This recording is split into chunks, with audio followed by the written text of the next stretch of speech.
In this video, I want to show you a trick that I've discovered for making satin stitch lay flat.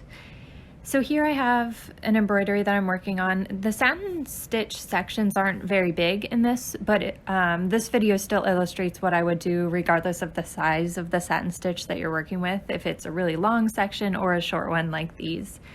So the number one thing to know about satin stitch is that the fewer number of strands of your thread that you're working with, the flatter it will lay. So the most I'd ever recommend working with is 3, and that's what I'm using in this video. But if you're working on a really long section, you may consider using 2 strands or maybe even 1 strand if you're patient enough to embroider for that long.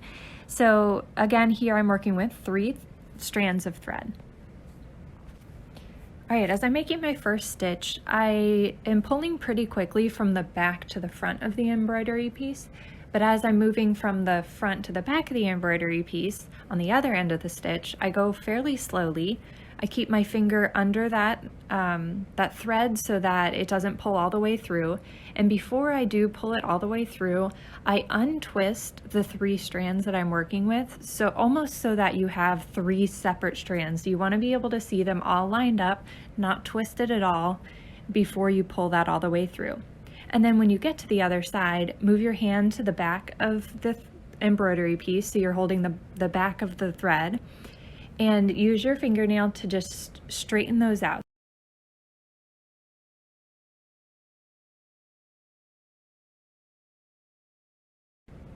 All right, I'll show that to you again. So you go quickly from back to front, and then as you're stitching from front to back,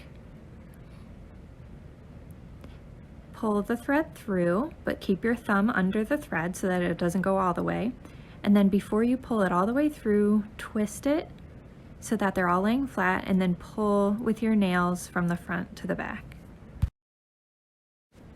All right, I'm going to speed myself up here, but just so you can see it a couple more times.